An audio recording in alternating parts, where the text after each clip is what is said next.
Hey there, and welcome to the Bringing Business to Retail podcast. If you're looking to get more sales, more customers, master your marketing, and ultimately take control of your retail or e-commerce business, then you're in the right place. I'm Selena Knight, a retail growth strategist and multi-award-winning store owner whose superpower is uncovering exactly what your business requires to move to the next level. I'll provide you with the strategies, the tools, and the insight you need to scale your store. All you need to do is take action. Ready to get started?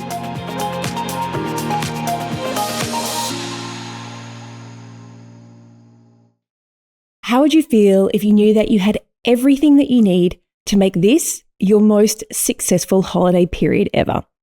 Everything that you need for a prosperous peak season.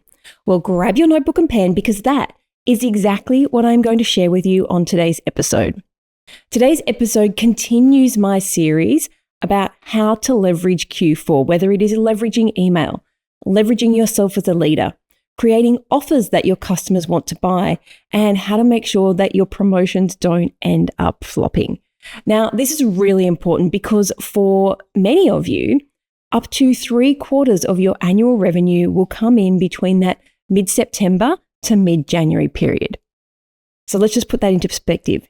In just 4 months, quite a lot of you are going to make more than the whole rest of the year combined. So whether Q4 is your peak season or not, I want to give you my success blueprint so that you can leverage the peak season whenever that is for you and make it your most successful ever. Now, you might be wondering why I am doing a podcast about the Christmas trade so early. Well, quite simply, by the time you get all of what I'm about to share with you organized, we will be well and truly into that peak season. And there are no do-overs, my friend.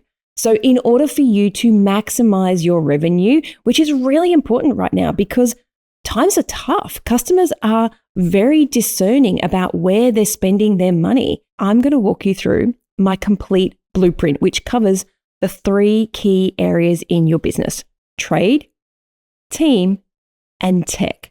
So if you haven't already got a notebook, make sure you do, because this is going to be one of those episodes that you want to click into and press save, because you're going to go over it again and again and again. And every time you do, you will get more nuggets of juicy business goodness. So let's jump in and walk through how to leverage each of those areas for Q4 success. The first one is trade. Now, as the name suggests, this is all about what you need to do to trade successfully and profitably. Now, there are 3 subcategories to the trade section, and I'll call them A, B, and C, just so it doesn't get confusing. So part 1 is trade, and then we'll have the subcategories that go underneath A, B, and C. So part A, is that how you say it? Part A is targets. What are you going to sell and how much of it do you need? Before we even get to that point, we have to reverse engineer everything, because before we even get into what products we're going to be buying and how many of everything, we have to look at what Q4 is going to look like for your business. And we cannot skip this step, because honestly, this step is the most important. This is the most crucial part of your blueprint. And as we walk through, you will see why. Now, for most of you, you're probably going to start with a revenue goal. How much money do you want to make in that time? And we're going to break it down into little sections as we go along. The reason that we're doing this is because if you have that end goal, we can then break it down. We can break it down into months. We can break it down into weeks. We can break it down into days. We can break it down into different promotions. And when you have all of that, which is what we're going to walk through, that is going to be the key to determining everything in your business: your product assortment, your inventory budgets, how much marketing you're going to need to undertake to hit your goals, and what that marketing budget should look like. How many people are you going to need to fulfill the inventory, to fulfill the shipping, the packaging, to man your store, to do your marketing? All of that hinges on how much money do you want to make, or what is your goal? And for most of you, that is going to be a revenue goal, because you can't just cross your fingers and pluck a number out of the air. And crossing your fingers and hoping that you have a good quarter, well, I ask you, what does that look like? What is a good quarter to you? There's got to be some kind of number attached to that. And if you'll just let me tell you a little bit of a story about how this can all go wrong if you don't understand the limitations and if you don't have that end goal, or if that end goal can't be reverse engineered in time. So I'll tell you the story about Reese. Reese has a beautiful skincare line, and her dream was to be stocked in a very well-known US department store.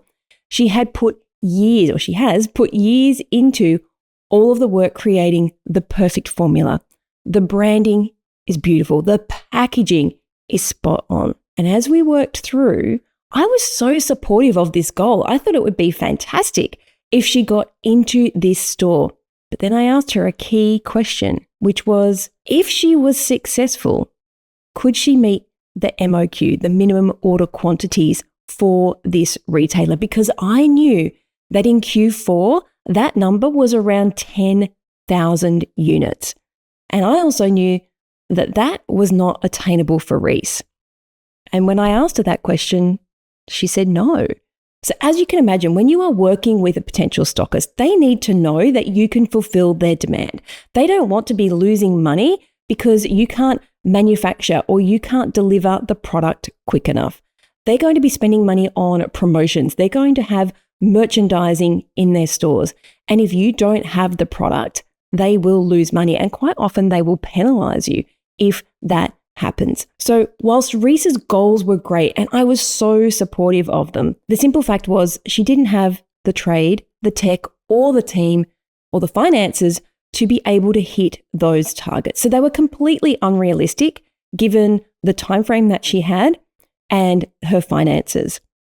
She was just setting herself up to fail.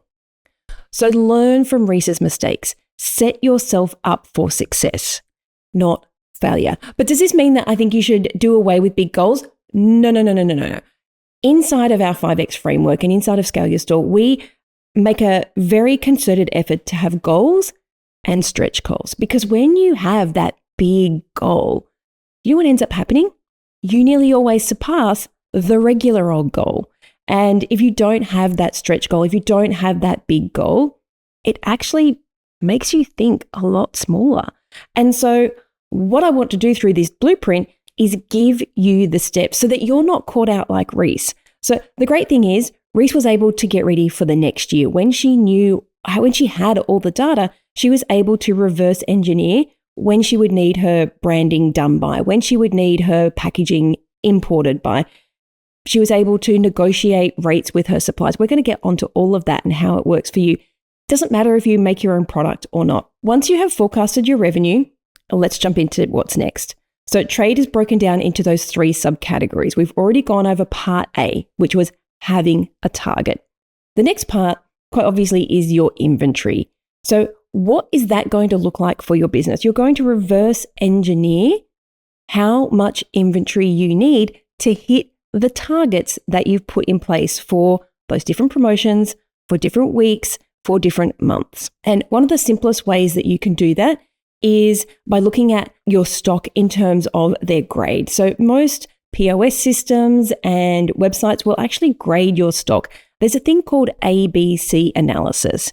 If you are inside of our 5X framework or Scale Your Store, we just did a lesson on this. And so we walk through how that works. But if you don't, you can Google it and you can see how you can use stock grading to identify which areas of your business you have A-grade inventory. So that is the top 20% of your products that bring in 80% of your revenue. And then you have your B-grade inventory, which is the next 30%, but it only brings in 15% of your revenue. And then there's your C-grade, which is the bottom 50%, which only brings in 5% of your revenue. Thinking about those numbers, if 50% of your stock only brings in 5% of your money, you don't want to buy any more of that. So as you're thinking through these promotions, looking at your A-grade stock and your B-grade stock, they're the kinds of items that your customers want to buy. So when it comes to inventory management, stock grading is right up there at the top of the list. Also look at things like your sell-through rate. How quickly are you selling products? Look at your historical data. So last year, you might have sold a lot more napkins in the lead up to Christmas because people are putting out their holiday table. Maybe you don't sell napkins anywhere near as much during the rest of the year. So analyzing your sell-through rate will help you to forecast your inventory. When we're doing our forecasting, you might have inventory management software that does this for you. And if you do, that is fantastic. You get a gold star. But if you don't, you'll be looking at things like reviewing your historical data and then using that to forecast demand, looking at things like trends, like what is trending on TikTok right now? What are people searching for? Keywords, all those kinds of things will help you forecast the kinds of products that you're going to put into your promotions and the amount of each of those products you're going to need to have. Of course, when we're ordering stock, we have this dilemma of we need to pay for it before we get it. Hopefully you are on trade terms for many of your suppliers. But if you have had to indent order, or if you have to pay up front, what we call a pro forma invoice, then make sure that you forecast your cash flow as well and place those orders as you need them. For me, I always like to send my suppliers, if I am ordering a lot of stock, I will send my suppliers my expected purchase orders over September, October, November, December, and January. Now, there's no guarantee that they will put that stock aside for you, but if you are a regular buyer, it helps them to forecast their inventory as well. And the good thing is, if they know how much you need and the numbers start to run low, hopefully they'll be giving you a call and saying, hey, we're getting low on this product. Do you want to buy what's left? So looking at all of those things, but not forgetting impulse buys. So Christmas is filled with the time for us to just buy things on impulse, buy those stocking stuffers, buy those Kris Kringle gifts. Things that may not sell during the rest of the year can sell during that holiday period. And if Christmas isn't your holiday period, maybe you are a store in a town where snow season is the biggest time. And I know for you in the Northern Hemisphere, that's Christmas. But for us in the Southern Hemisphere, that is not Christmas. But maybe something like impulse buys might be the little hand warmers that you crack open. You keep them in your pocket and you crack them open to keep your hands warm. Those kinds of things are going to make you more money. So when you're looking at your inventory, when you're doing your inventory planning, what are the impulse buys that you are going to have to make sure that you are maximizing Q4? All right, so we are still in the first part of the blueprint trade. We've got our targets, we've got our inventory management sorted out, and now it is time to look at how we're going to get people to know that you exist and want what you sell. Yes, the marketing pillar. The marketing pillar is part C of the trade section. So when it comes to your marketing and promotions, what we're doing now is planning out our holiday campaigns. Right now, I spent way too long flying by the seat of my pants and doing everything ad hoc.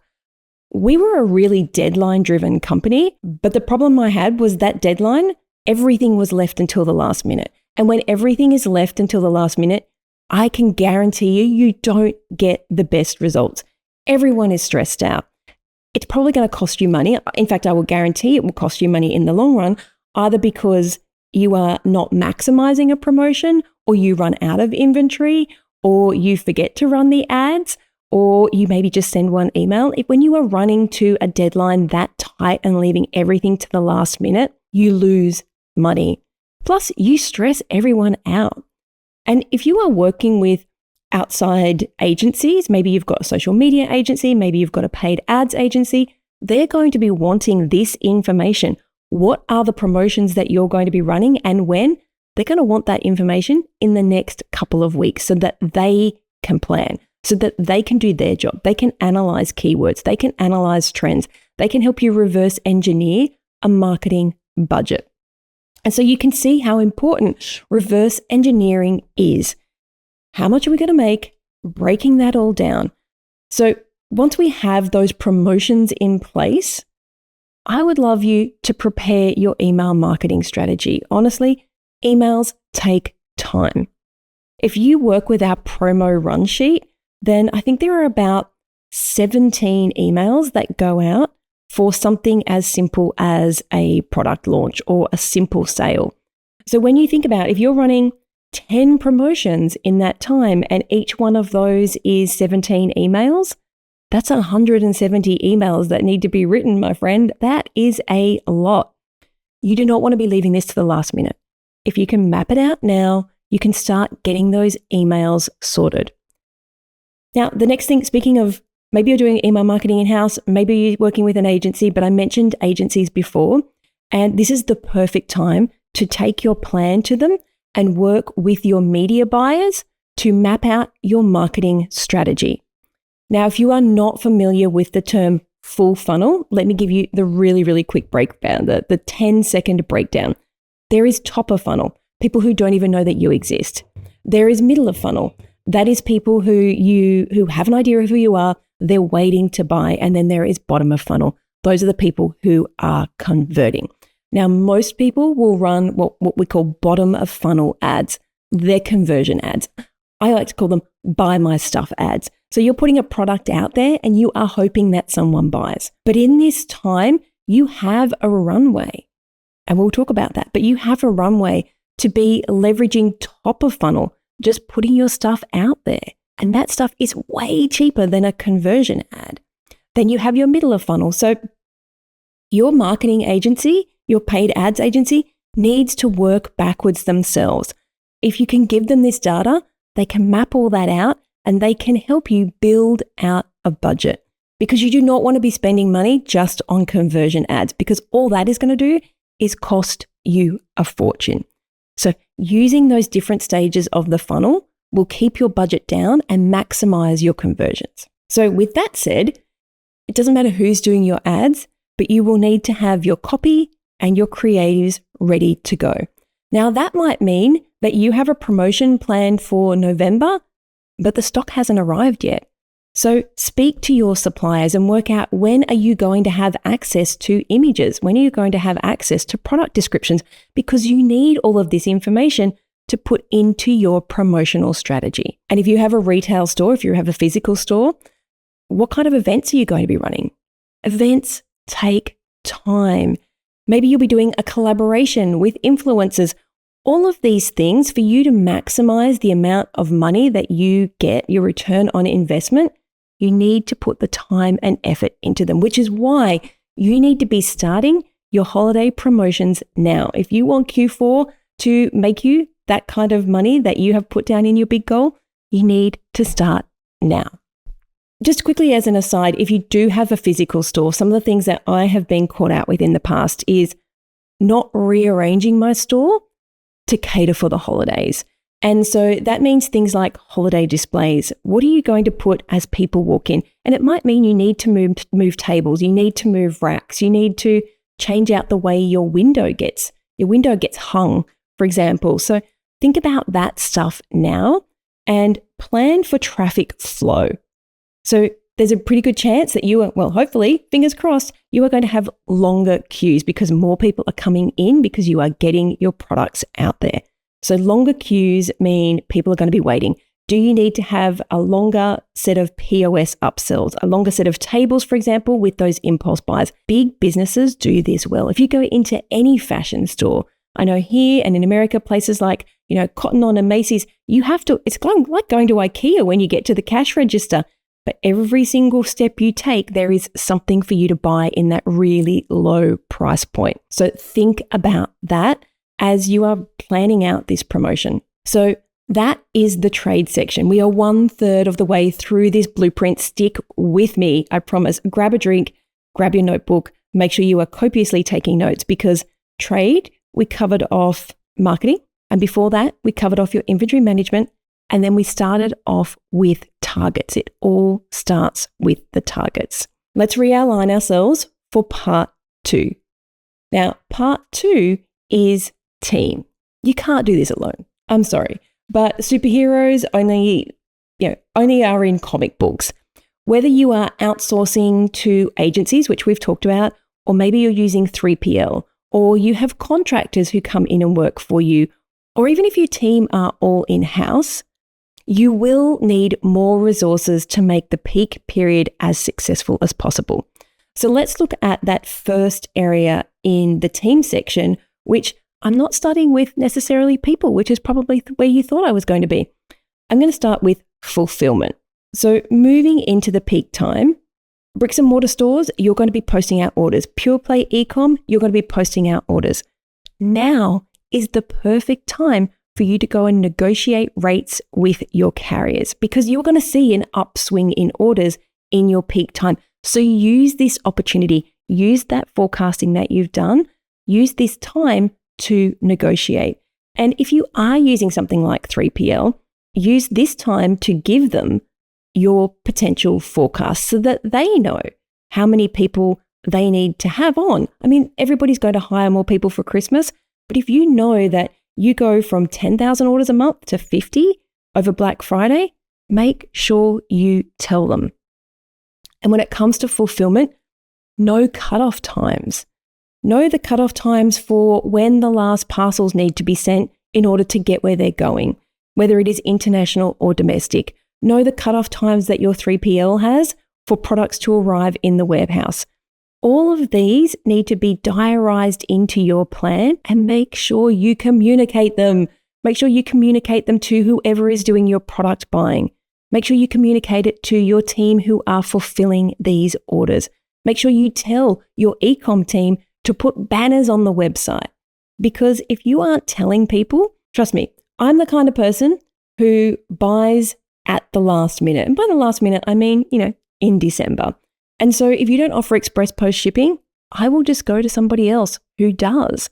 And so you might offer express post shipping, but if I can't see that when I come to your website, I'm not going to waste my time clicking into the shipping section or adding things to my cart, getting all the way to the end, only to find out that you don't. I'm just going to go to the first place that has what I want in stock and can get it to me by when I want it. The communication part of cutoff times, super important. Make sure you have enough packaging materials. This has happened to me. Yes, I do remember one Christmas when we ran out of packaging tissue paper and it was so difficult to find pictures. I remember having to travel an hour and a half to a wholesale stockist to buy a great big pack of tissue paper. Do not be like Sal and that time.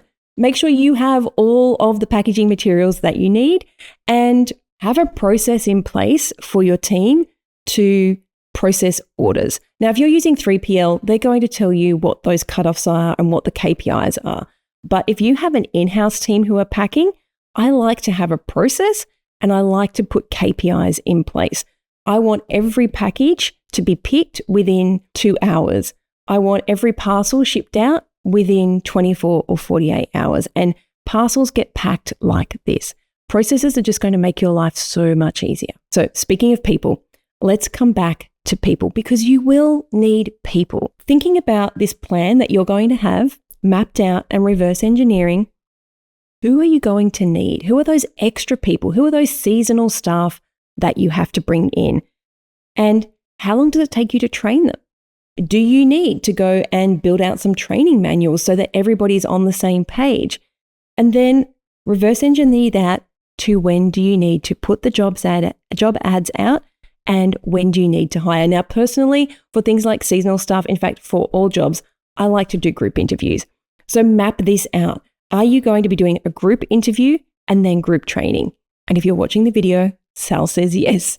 If you need more than, say, 2 people, you should be doing group interviews and group training. You do not have time in the peak season to be training people one-on-one. With all this influx of people and the influx of orders and the influx of customers, this is the perfect time for you right now to be updating your frequently asked questions, making sure that those shippings and returns policies are updated because you might offer extended returns or extended exchanges over this period of time because people are buying gifts. Be prepared for an influx of customer inquiries. Now, personally, I like to use software like Gorgeous, but maybe you might want to put AI chat in or even a live chat Remember, if we're doing something like live chat, we're going to have KPIs and processes in place for that as well. Now, in terms of how your team are going to be facilitating that customer experience, is there going to be any promotions around loyalty or rewards programs? Because if you are,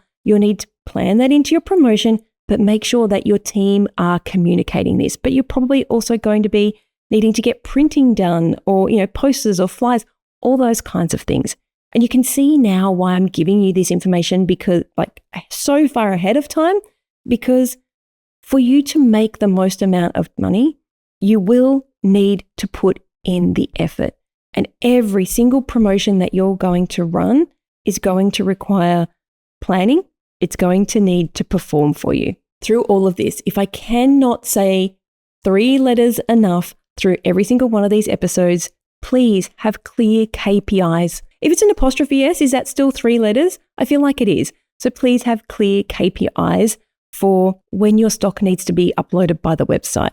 When does your marketing need to be started? What kind of return do we need to get? All of this is the CEO's job, and that's you. And you might be feeling overwhelmed right now, and you're like, Sal, I can't do all of these things. I would rather that you had this information and you had the time to plan and you did it as best you could and you brought in the resources and you planned for that additional spend you might have to have, rather than getting to the end of this quarter and feeling like you could have done things differently. If you have this blueprint, at least you are armed with the knowledge.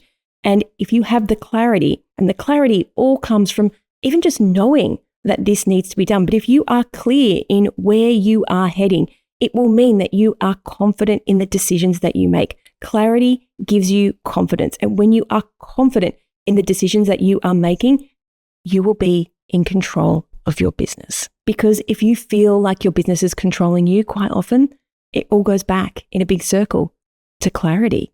You don't know where you're headed. You don't know what you want. You don't know.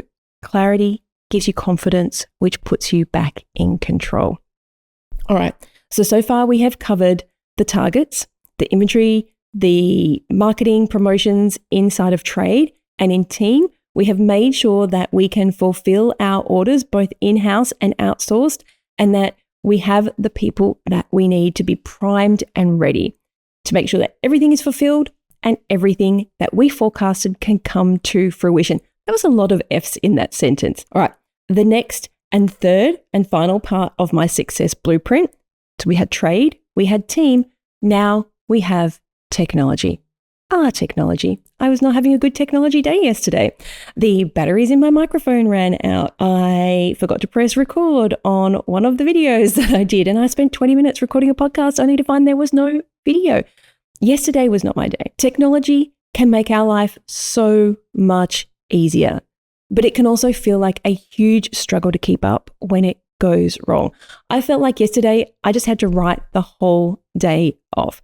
It feels like when technology goes wrong, it goes very, very wrong. So here is my checklist for a successful Q4 when it comes to technology. And the first part is starting with your data and analytics. Now, I am a firm believer that pretty much all the answers are found in the numbers. So set up tracking for your holiday KPIs. Make sure that is happening across your social media posts, across your paid, across your email. Put tagging in place. If you don't understand how to use things like Google UTM tags, spend an hour watching a YouTube video so that you know that you can attribute the sales over this time to different campaigns.